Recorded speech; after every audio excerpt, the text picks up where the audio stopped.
perkenalkan kami dari kelompok 7. Yang pertama saya Perdana Manula. Saya Ramadan Gani Perdana. Saya Deni Yoga. Saya Rafi'i. Saya Rosa Putri Arinda. Saya Naomi Aisyah Cilekirai. Saya Rizka Fatmasari. Saya Dan saat ini berkurang karena faktor apa ya, sehingga ada infiltrasi berkurang, ada yang permukaannya sedikit besar. Ya, sekarang kita ini berada di bagian Hulu Das Maluka, yang lebih tepatnya ini di daerah Cempaka. Ya, kita dapat lihat di sini kita ada berada di bagian lahan kritis lah. Ya, di bagian ya untuk tutupan lahan ini daerah pasca tambang.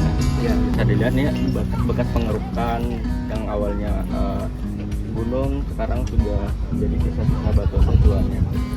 Dan perlu diketahui sekedar informasi dari kami bahwa kelerengan di daerah sini ini ada sampai 15 sampai 25%, atau bisa juga disebut sebagai agak curam lah.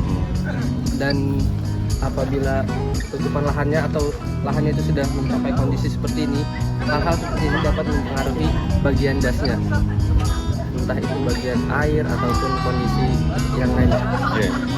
Kritisan lahan apalagi daerah setelah tambang seperti ini biasanya mempengaruhi kualitas dari airnya.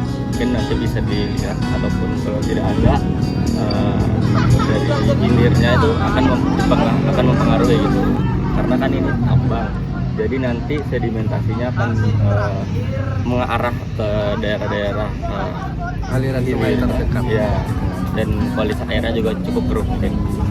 Ayo teman-teman kita lihat penampakan dari dekat batuan tektonik yang ada di Cempaka ini. Vegetasi di sini ada tanaman Karet. karet. Karet ini punya tajuk, punya pohon, punya akar, punya tanaman bawah. Nah, dengan adanya perakarannya itu pastilah berpengaruh besar terkait dengan infiltrasi. Aliran permukaan berkurang. Halo teman-teman, kita berada di lokasi kedua, yaitu pertanian lahan kering campur semak, yang dimana tanaman ini bersifat homogen. Nah, di sini kondisi tanahnya itu jenisnya aluvial dan juga kelerengannya itu antara 0 sampai 8. Kenapa di sini ditanamin oleh tanaman penghasil getah ini? Karena di sini tanahnya cukup datar dan juga tingkat keasamannya ini cukup stabil, jadi bisa ditanami oleh tanaman-tanaman yang bisa menghasilkan, yaitu habitat bukan kayu.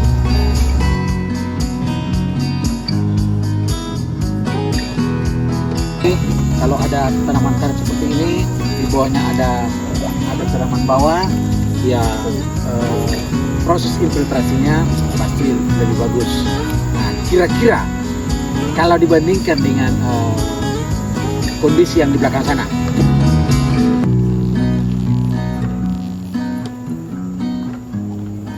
Halo teman-teman, sekarang kita ada di lokasi ketiga, yaitu adalah dari yang karet dan yang sawit. Jadi di sini yang pertama aku mau menjelaskan dulu perbandingan tingkat infiltrasi antara yang didominasi vegetasi sawit sama vegetasi karet. Nah, kalau yang di karet tadi seperti yang kita lihat di sana banyak tumbuhan-tumbuhan bawah, yang mana itu sebagai indikasi lah menunjukkan bahwa masih bisa ada vegetasi lain yang tumbuh. Karena karet itu tidak terlalu banyak menyerap air. Berbeda apabila kita bandingkan dengan sawit. Sawit ini menyerap air yang sangat banyak dalam jumlah yang sangat banyak. Jadi itu berdampak buruk bagi tanah karena sawit menyerap terlalu banyak air yang menyebabkan tanah itu terlalu kering dan bisa menyerap unsur hara yang berlebihan lah, dan menyebabkan tanah itu menjadi terlalu kering. Terus untuk kelerengannya di lahan sawit ini cukup datar.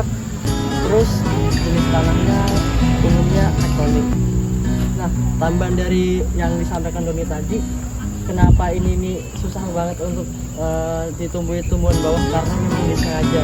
Dan juga pada umumnya sawit ini juga tidak bisa menerima gangguan dari gulma atau tumbuhan-tumbuhan bawah lainnya gitu.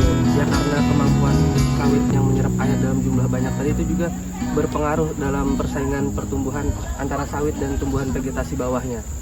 Jadi apabila suatu lahan itu didominasi sawit, maka umumnya vegetasi bawah itu jarang ada tumbuh di dekatnya. Oke, kita ini berada di pinggir sungai. Katanya di pinggir sungai kan? Nah, di kanan sungai itu ada kawasan lindungnya. Itu yang kita lindung. Kawasan lindung itu, kawasan lindung di luar hutan. Kita sekarang sudah berada di lokasi keempat, yaitu das aliran Sungai Kiram, memiliki kelerengan yang datar dan memiliki jenis tanah aluvial. Nah, di sini itu adalah bagian hulu dari Sungai Kiram, yang dimana masuk dalam subdas Banyuirang yang ada di Das Maluka. Nah, kenapa airnya ini warnanya jadi keruh?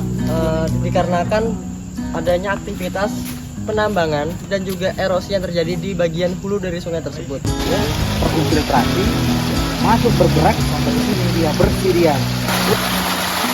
Sebelumnya daerah ini yang Pematon awalnya adalah lahan kritis yang pada tahun 2023 dilakukan penanaman serentak rehabilitasi bersama gubernur pada saat itu Paman Birin, yang pada akhirnya menciptakan kondisi di lahan yang sekarang ini sudah mulai banyak ditumbuhi vegetasi seperti alang-alang, dan pada saat itu jenis tanaman yang digunakan mahoni, dan sudah terlihat mungkin setinggi dada, mungkin di sebelah sana mungkin kelihatan.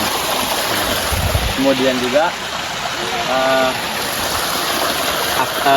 karena adanya infiltrasi dari atas akibat curah hujan, air yang tertampung dari dalam bumi keluar dari mata air dan menciptakan sungai kecil yang sangat jernih.